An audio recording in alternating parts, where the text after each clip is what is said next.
કેમ છો મિત્રો? સેતુલિંગોમાં આપનું સ્વાગત છે. અહીં આપણે અંગ્રેજી યાદ નહીં કરીએ, અંગ્રેજી બોલતા શીખીશું. કોઈ ગ્રામર નહીં, કોઈ યાદ રાખવાની જરૂર નહીં. માત્ર સાંભળવાનું, મારી સાથે બોલવાનું અને ધીમે ધીમે અંગ્રેજી તમારી પોતાની ભાષા બની જશે. તો ચાલો શરૂ કરીએ.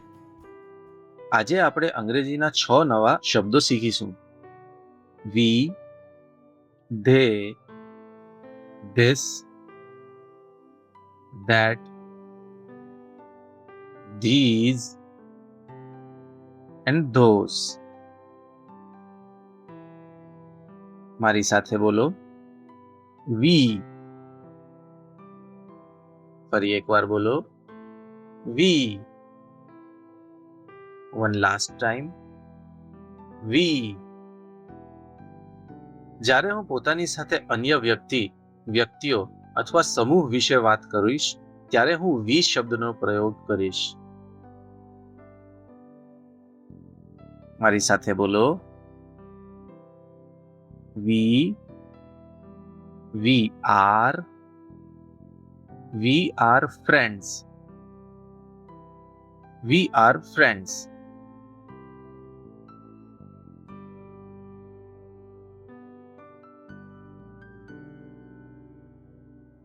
મારી સાથે બોલો.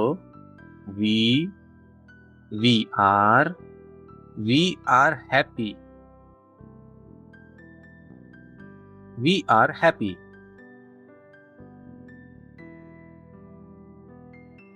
મારી સાથે બોલો.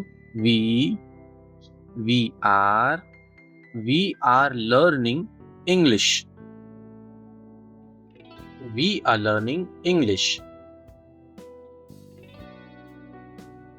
Next word, they. મારી સાથે બોલો. they. One last time. they. જ્યારે બે કે તેથી વધુ વ્યક્તિઓ, પ્રાણીઓ કે વસ્તુઓ વિશે વાત થતી હોય ત્યારે they શબ્દનો પ્રયોગ થાય છે.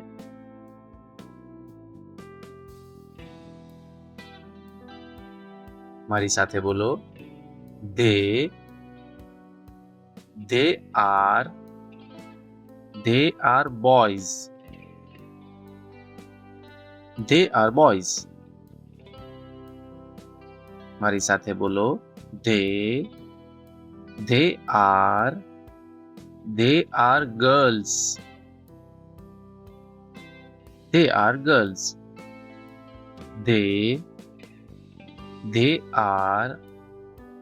they are dogs. they are dogs.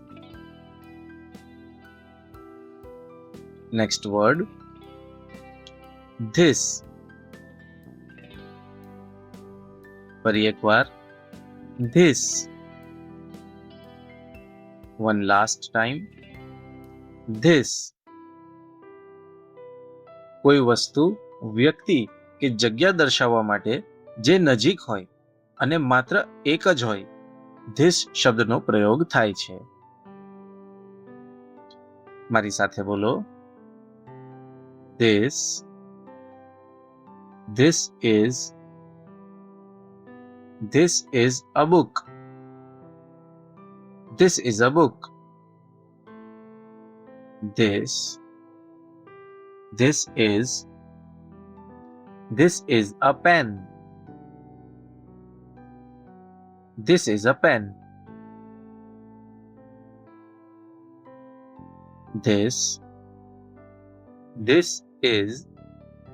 this is a bottle. this is a bottle. Next word, મારી સાથે બોલો. that. ફરી એકવાર. that. One last time. that. કોઈ વસ્તુ, વ્યક્તિ કે જગ્યા દર્શાવવા માટે જે દૂર હોય અને માત્ર એક જ હોય that શબ્દનો પ્રયોગ થાય છે. મારી સાથે બોલો. that is a chair. that is a chair. that that is a tree. That is a tree.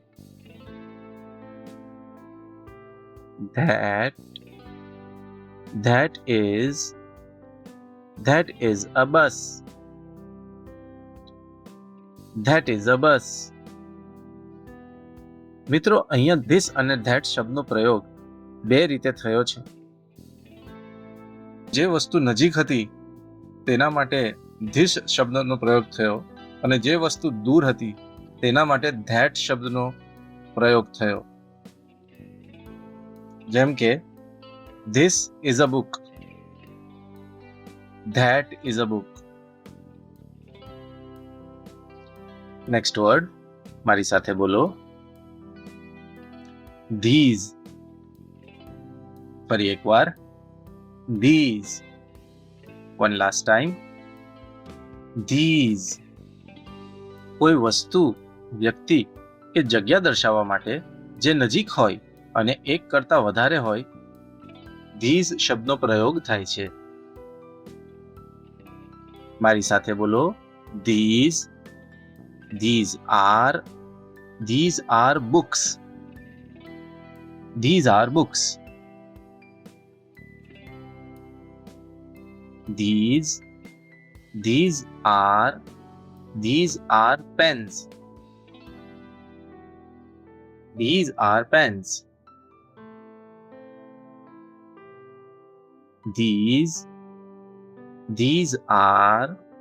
These are apples. These are apples. Next word મારી સાથે બોલો. those. ફરી એકવાર those. one last time those. કોઈ વસ્તુ, વ્યક્તિ કે જગ્યા દર્શાવવા માટે જે દૂર હોય અને એક કરતા વધારે હોય those શબ્દનો પ્રયોગ કરવામાં આવે છે. મારી સાથે બોલો. those are chairs. Those are chairs.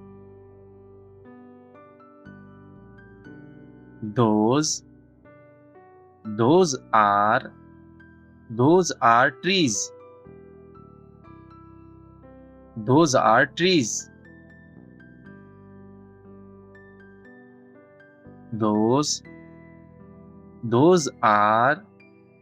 Those are buses. Those are buses. મિત્રો, આપણે અહીંયા 4 શબ્દો એવા શીખ્યા છે જેનો ઉપયોગ અલગ અલગ રીતે થયો છે. this, that, these and those.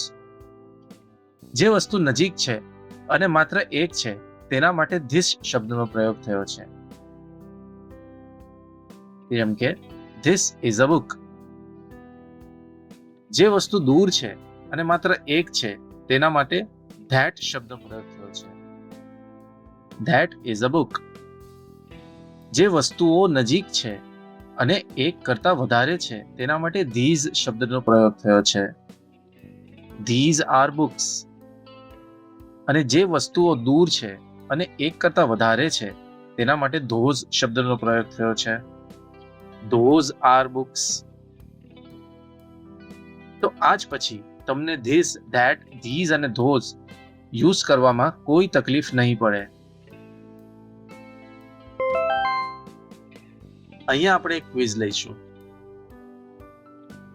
Screen પર દર્શાવવામાં આવતા બધા પ્રશ્નોના જવાબ કોમેન્ટ્સની અંદર પૂરા વાક્ય સ્વરૂપે લખો.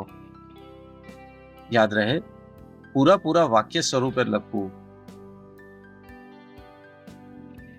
અંગ્રેજીની પ્રેક્ટિસ એ અંગ્રેજી શીખવાનો સૌથી સારો ઉપાય છે. સ્ક્રીન પર દર્શાવવામાં આવેલ દરેક પ્રશ્નનો પૂરા વાક્યના સ્વરૂપે કોમેન્ટ્સમાં જવાબ લખવો.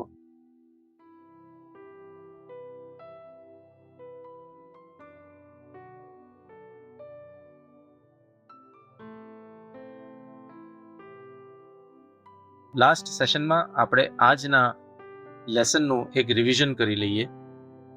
મારી સાથે બોલો. This is an apple. These are apples.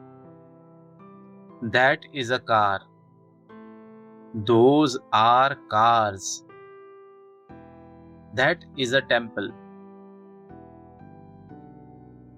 ખૂબ સરસ મિત્રો.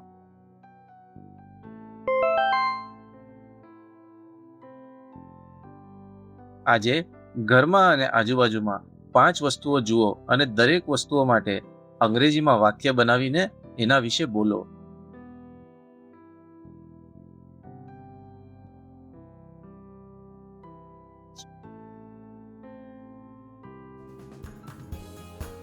Great job!